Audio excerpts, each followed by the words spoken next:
এই মুহূর্তে রিপাবলিক বাংলা স্টুডিওতে আজকে দুপুর 12টা আমাদের সাথে যুক্ত আছেন রাহুল কান্দি, যিনি কিছুদিন আগে ভারত থেকে বাংলাদেশে গিয়ে মুসলমানদের দ্বারা নির্যাতিত হয়ে কোন রকম জান নিয়ে ইন্ডিয়ায় অর্থাৎ ভারতে ফিরে এসেছে।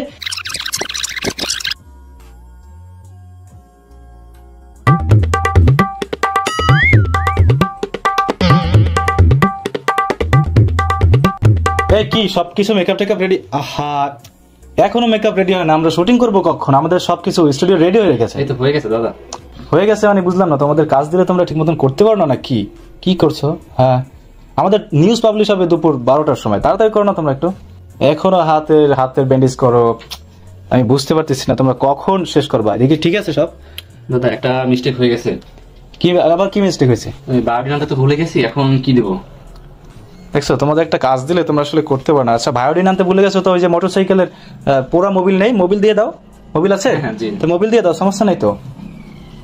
আর তোমার যে অভিনয় শিখিয়ে দিচ্ছি তো ঠিকমতো পারবে তো? জি জি হ্যাঁ জি দাদা। হ্যাঁ, একটু মোবিল দিয়ে দাও। হ্যাঁ, যাতে বোঝা যায় যে এখান থেকে কপাল ফেটে গেছে, ঠিক আছে? যেখানে রক্ত পড়তেছে সেটা যাতে বোঝা যায়, এখানেও দিয়ে দাও। ওকে ঠিক আছে, একটু হাতে দিয়ে দাও, হাতের উপরে। হ্যাঁ ওকে ঠিক আছে, যাতে বোঝা যায় যে না এখানে কেটে গেছে, ফেটে গেছে, রক্ত বেরোচ্ছে। হ্যাঁ ওকে ঠিক আছে, রেডি? ওকে চলো। দর্শক, এই মুহূর্তে যেখান থেকে রিপাবলিক বাংলায় আমাদের সাথে যুক্ত আছেন সবাইকে একটা কথা জানিয়ে দিতে চাই যে বাংলাদেশে তথা স্বৈরাচার ডক্টর মোহাম্মদ ইউনূস সরকারের দেশে মুসলমান কর্তৃক সংখ্যালঘুদের উপরে যে পরিমাণ নির্যাতন করা হচ্ছে, রিপাবলিক বাংলা সরাসরি অর্থাৎ বরাবরই তার প্রতিবাদ করে এসেছে।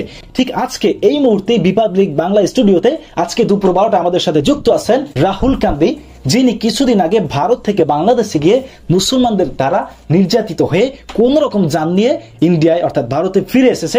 আজকে তাকে আমরা এই রিপাবলিক বাংলার স্টুডিওতে সরাসরি যুক্ত করেছি এবং তার মাধ্যমে তার মুখ থেকে আমরা শুনবো কিভাবে সে বাংলাদেশে সংখ্যালঘু হিসেবে পরিচয়ে বাংলাদেশের মুসলমান কর্তৃক নির্যাতিত হয়েছে। তো রাহুল কান্দি, আপনি এখন কেমন আছেন? কেমন সুস্থতা বোধ করছেন? জি দাদা, ভালো সুস্থতা বোধ করতেছি। আসলে আপনি কিভাবে ভারত থেকে বাংলাদেশে গিয়ে কিভাবে মুসলমান কর্তৃক সংখ্যালঘু হিসেবে নির্যাতিত হলেন আমাদেরকেও বলবেন এবং দর্শকদেরকেও বলবেন। ধন্যবাদ দাদা আপনাকে।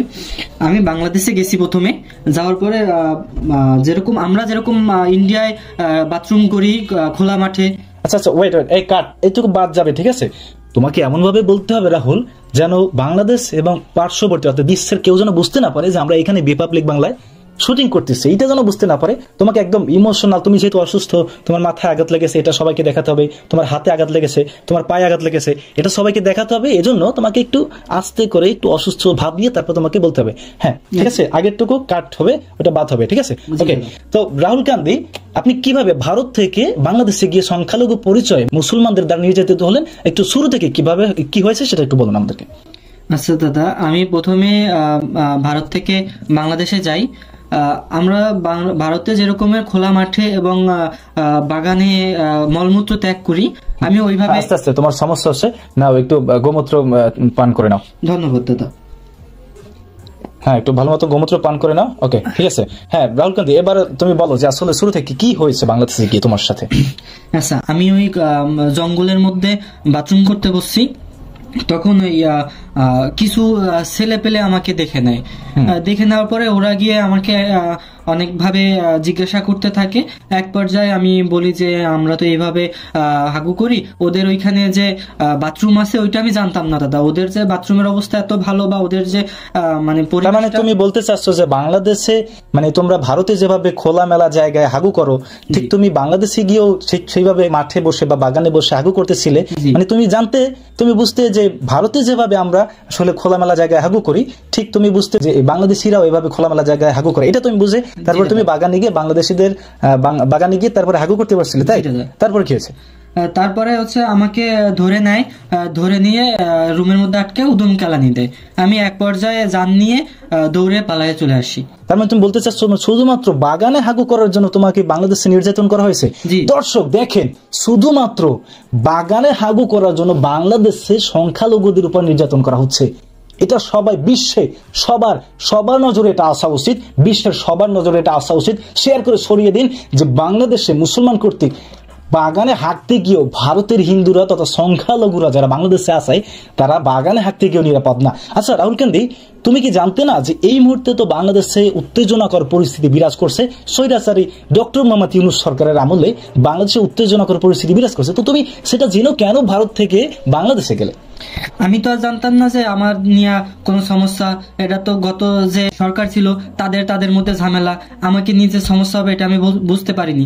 আমার মা আমাকে যাইতে না করছিল বা বলছিল যে যাওয়ার দরকার নাই, ওখানে ঘোলাটে পরিস্থিতি, তারপরও আমি গেছি। কিন্তু এইটা আমার সাথে যে এত বড় একটা অন্যায় হবে আমি কখনো বুঝতে পারিনি। তার মানে তুমি বলতে চাচ্ছ যে সরকার ঝামেলা হচ্ছে, কিন্তু তুমি একজন ভারতীয় নাগরিক হিসেবে বাংলাদেশে ঘুরতে গিয়ে যে ঝামেলায় পড়বে, নির্যাতন হবে, এটা তুমি বুঝতে পারোনি, তাই তো? আচ্ছা যাক, তুমি আরো একটু গোমূত্র পান করো। দর্শক দেখলেন তো যে ভারতীয় সংখ্যালঘু হিন্দুরা বাংলাদেশে গিয়ে ঠিকমতো বাগানে হাঁটতে পারে না, বাংলাদেশি মুসলমান কর্তৃক তারা নির্যাতিত হয়। ভিডিওটি এই মুহূর্তে শেয়ার করে লক্ষ লক্ষ শেয়ার করে ছড়িয়ে দিন, গোটা বিশ্বের কাছে ছড়িয়ে দিন যে বাংলাদেশে কিভাবে মুসলমান কর্তৃক সংখ্যালঘু হিন্দুরা নির্যাতিত হয় এবং বাগানে হাঁটতে গিয়ে পর্যন্ত নির্যাতিত হয়। দেখা হচ্ছে সামনে।